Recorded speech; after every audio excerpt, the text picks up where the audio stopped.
You know, Dirt, man, we had a lot of good hunts, and I guarantee you even had a lot of luck. We probably had the best time anybody ever had in the outdoor shooting recreational business. And y'all stick around, I guarantee you, some of these hunts really amaze me.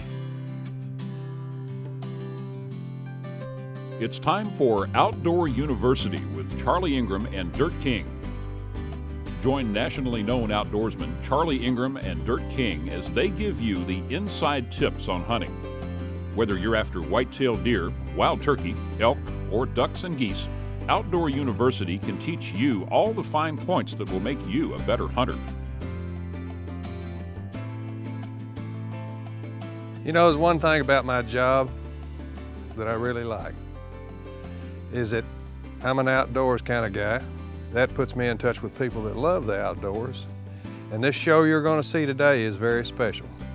You know, Dirt, the people that we hunt with and associate with and the friends we've made out there are just astronomical.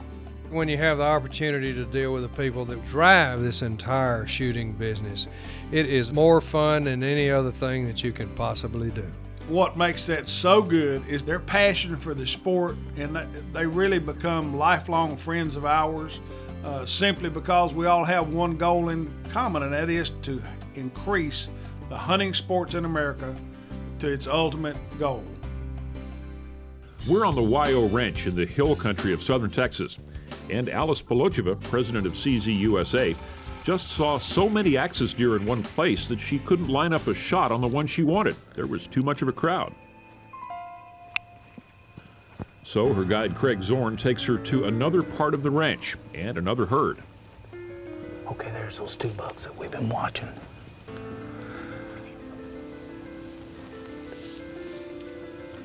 The stalk continues. They see their deer. And after a long walk and some careful aim, Alice takes her first axis. Okay, yeah, I got him.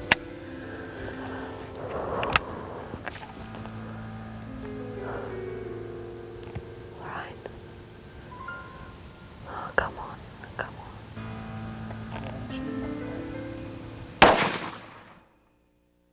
Good hit, good hit, good hit. You made a perfect shot, right behind the shoulder.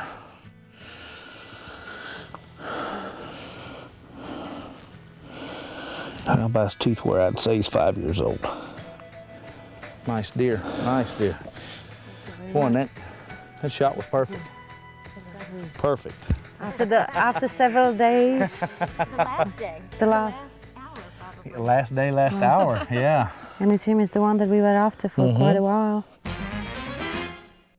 Old Dirt is a long way from home, in the fields and marshes of Argentina, where on a good day you can see more ducks than most of us see in a season. On three, 1, 2, get them. Coming at you. If you ever get a chance to hunt ducks in Argentina, you will see an incredible waterfowl extravaganza. Take more shots than you ever thought possible. I'll take the right. And probably, if you believe in the power of repetition, you'll come home a much better shot than you were when you arrived. We need to settle down. I gotta have bullets. John were my friend, and I got to hunt together. And when we did, it was an absolute glorious time. I fear that our guy, Rick, the cameraman, was having difficulty because I'm telling you, we were on him. We were tuned, had the razor's edge, buddy.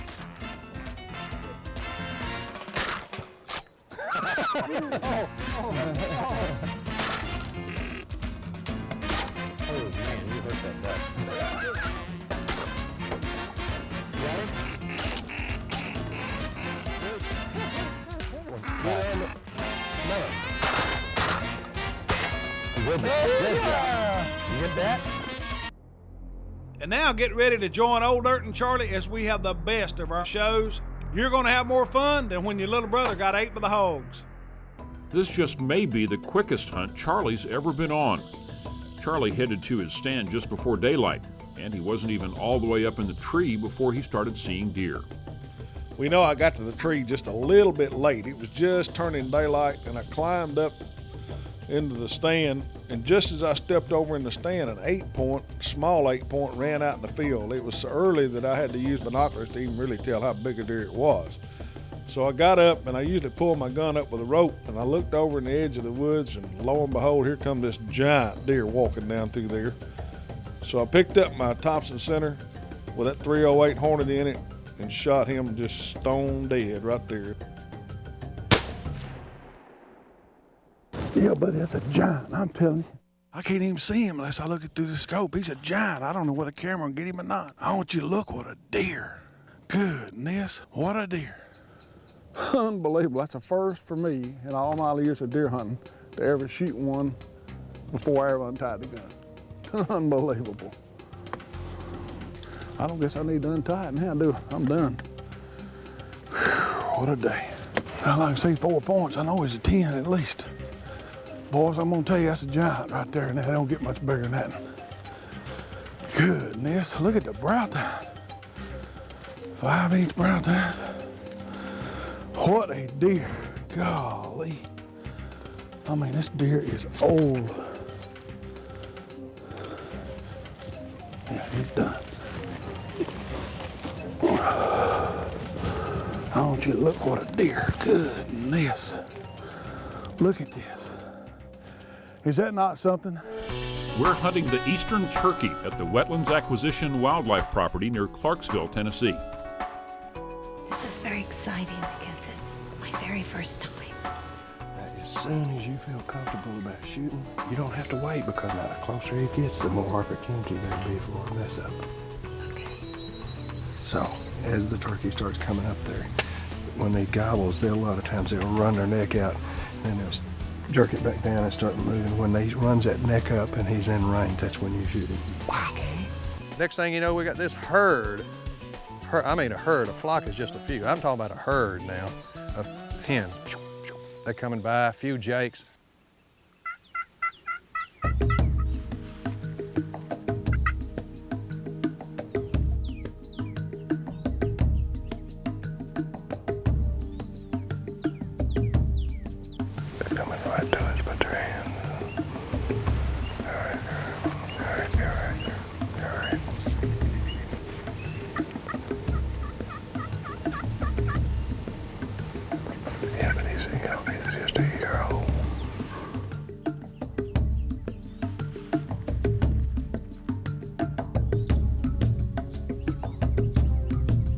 Next thing you know, this old boy standing up here, yada-da, yada-da. When I got one that's been hot as a depot stove, I mean really cut hard. The next thing is I rattle gobbled one time, and then cut again, and here he comes. You see him? Here he comes, here he comes. He's one paired. Give me any out there, he's coming. As he marches up here and says, I'm the one, Louie. Wait a minute, get her. You see him in the decoy? That's exactly the one you're looking for. He's the man. That's the biggest one. Oh, anytime you whim it. Now get him. Great job. Well, you can sing and you can shoot. I just love shooting with you so much. I'm telling you, it's a toad. Whoa. Y'all stay tuned, because I gotta tell you, buddy, if you love it as much as we do, you're getting ready to learn something. From the Shooting Bench is brought to you by Mid-South Shooter's Supply.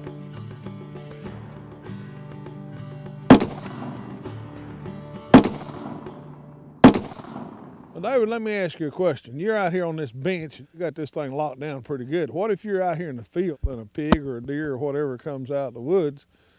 How do you hold the pistol in, or how do you rest it, or do you kick your knee up, or? Whatever it takes. But you want to get some kind of rest? Yeah, but as you see, you know, you and I have hunted so much, you know about every time I take a shot, I'm going to be on a tree or on sticks or or my backpack. You know, I've used my backpack lots of times. A lot of times rifles are sensitive about the way you pull the trigger. If your rifle has a poor trigger, well, number one, you ought to get it worked on, but if you don't have time, put it on something soft, because it'll absorb a lot of that air. If you put it on something really rigid, buddy, you got to be perfect on everything. You got to be perfect on the release, the trigger pull. Everything about it's got to be perfect, the more rigid the deal is. Of course, it'll shoot more accurate in a rigid configuration, but it is significantly harder to do. So, out in the field, throw your backpack down, layer up on her and let her go. Get on a tree. The thing you got to remember about trees, and then some of the shows where we've had people that have not had the opportunity to hunt as much as Charlie and I have, a lot of times they'll get their hand up there on the rifle or on the pistol against the tree. That won't work. It's too much recoil. You don't want anything of your body parts between you and any point of recoil ever, because the bark will skin you, the whole 9 yards. All you want to do is get a rest. If I were that tree, if I were going to pick one, I'd get a limb that was comfortable, and all you got to do is be able to get so that when the recoil comes back, as extreme as it might be for you, you got to make sure that when you touch it off, you can't get anywhere. You know, a thing that we have had problems with historically, especially with people that are short, if we don't put them on a box and a duck blind, and they pick up their shotgun and they get this elbow on the rail, Hello. let me tell you something. You know, any firearm with recoil, never get any body part between you and something rigid, ever. It's a rule. I'm telling you, never do that. It's very, very important. Now, we've talked to you just enough. We got to go shoot something. Sports fans, you better hang on to what you got, because this is old Charlie and Dirt. We're coming right back at you, and this is more fun than you've ever seen in your life.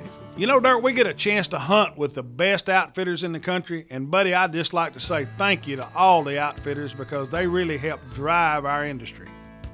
We're at Cedar Creek Farms near Columbia, Tennessee with Dirt King, Alice Polocheva, and John Worrell. Alice is an expert pistol shooter, both target and competition, and she's president of CZ USA, the American division of one of the world's largest firearms manufacturers. John is a member of CZ's board and chairman of American Walnut. If you have a walnut stock on your gun, it probably came from John's company. That dog knows there has to be a bird in there somewhere.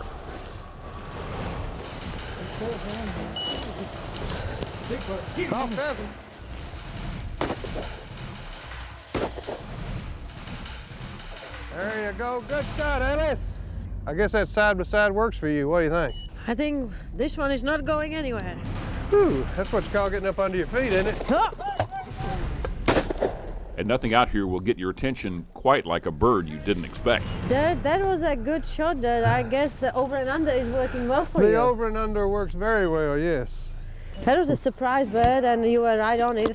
Well, Alice, You're the man. I don't do a lot of things, but most of the time I do better when I'm surprised. Good boy, Hank. So you're cooking tonight, there? Yes, yes. You shot this one, right? Dirt, what happened? Oh, What? well, that's the only thing he was showing me, you know what I mean?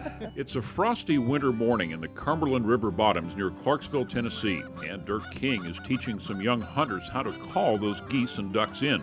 There are plenty of ducks here. We're on the eastern side of the Great Mississippi Flyway, and millions of migrating waterfowl pass this way every year. When the ducks come into range, everyone has a chance, but Grayson gets the shot. Ready? Get it. I killed me a pinte. Good shot.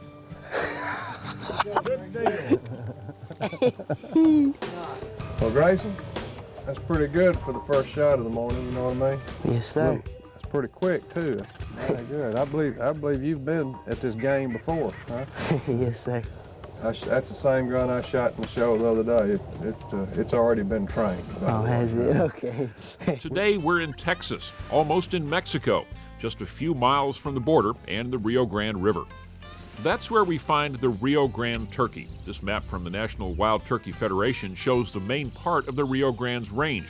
And our hunters are right on the Mexican border, on the Rio Springs Ranch outside Del Rio, Texas. The local turkey around here don't look all that different from the eastern wild turkey that Charlie and Anna are used to at home in Tennessee. But the Rio Grande turkey can be a lot more aggressive on the call. Setting this blind, they can't really see me. Now, you get your face out there, they can. But it's got this netting over it and all this leafy stuff. The wind's blowing it like crazy, but I tell you what, it'll work. It's nice. They're not in the blind long before a couple of good-sized Rios start thinking about coming in. I see one coming down the fence.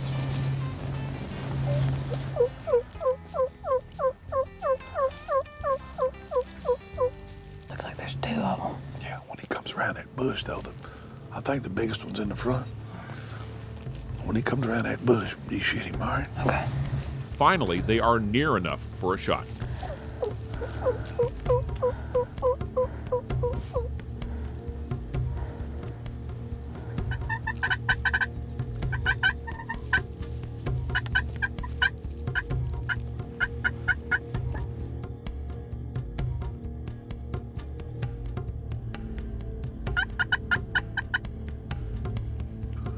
Anytime you're ready. Can I kill him, Daddy? You got him, Roos. Erling and Dirt are hunting the black buck antelope, a breed imported from India that grows larger on the YO than anywhere else in the world. Okay, I got him. I got him. I got him. What do y'all think about that? But he just dropped. Ooh, that looked like it was hit with a missile. That's a great shot. I mean, you don't want to be redundant, but 225 yards, girl. Well, you can be redundant because that's the longest shot I've ever made. It was a shot. You telling me how far it was kind of making me nervous. That's scary. You know, Dirt, a lot of people are envious of us just getting to run around hunting and fishing all the time. I mean, it's unbelievable the stuff we've done and the stuff we've seen. And I guarantee you, we've had a great year hunting, especially you. I ain't never seen anybody have such luck like you do when you go in the woods. We're headed after wild pigs outside Cotulla, Texas, about an hour and a half south of San Antonio. Wild pigs are a nuisance and a pest around here. They tear up the ground and get into the crops, and most ranchers shoot them on sight. They're coming into the food plot, I think. Oh, 7. There's more than that. This tall four-wheeler is a great platform for spotting some hogs. Everybody we've talked to down here says, man, we got to get rid of these things. You know, they have 3 litters a year, 10 to 16 head on a litter. 10 to 16 on a litter. How do you get rid of them? You don't, and you just look around and they're just rooting up, you know. I'm for hire. You're wrong, my friend. Just have fun and please help us. Dirt and Dennis are headed for that white blind way down in the brush, and Dirt still has a long shot when they get there. They're about 230 yards, I'd say, and I'm getting ready to go right now.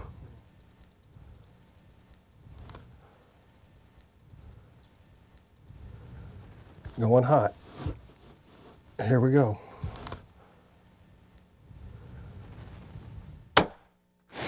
He was moving pretty fast, but I thought surely he'd stop in that road. These wild pigs are tough. This one got up and ran away, so they have to go looking for him. Dennis is going to try his bow if that hog is still alive. Their backup shooter is Eric White, wildlife manager at the YO Ranch Game Preserve. On top of that, the brush is full of rattlesnakes. That's why Dirt is carrying that big pistol. Well, now, Dennis, you know an awful lot about these piggy wiggies. Can you actually point to them? Because now I like shooting stuff when they flush. If he's in the road again, you get him, okay? If he gets a shot with a bow, it'll be right here. Dirt shot a pretty good-sized pig, and while they're tracking him, they run across definite proof that even bigger ones are out here. See where this pig's been rubbing all the way up to here, trying to get that creosote off the telephone pole, keeps the fleas and ticks and all that off of them. They know exactly what it's good for, but that old pig's he had to be this big on you. It's taking longer to track this pig than it did to find him and shoot him in the first place, and they're starting to run out of daylight. The rattlesnakes come out at night. Dennis is wearing snake-proof chaps. Dirt has to go put some on.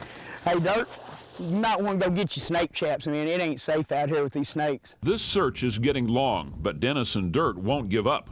And at last, they find their pig lying out there among the snakes and the cactus. There he is. There it is. That's good. Oh, that's a big old pig.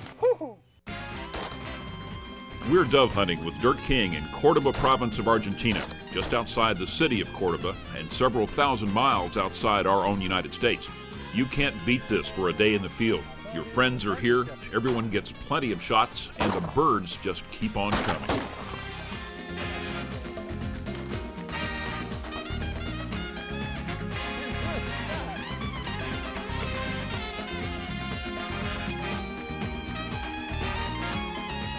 You know, can you believe there's this many doves here? Let's try a really high one this time.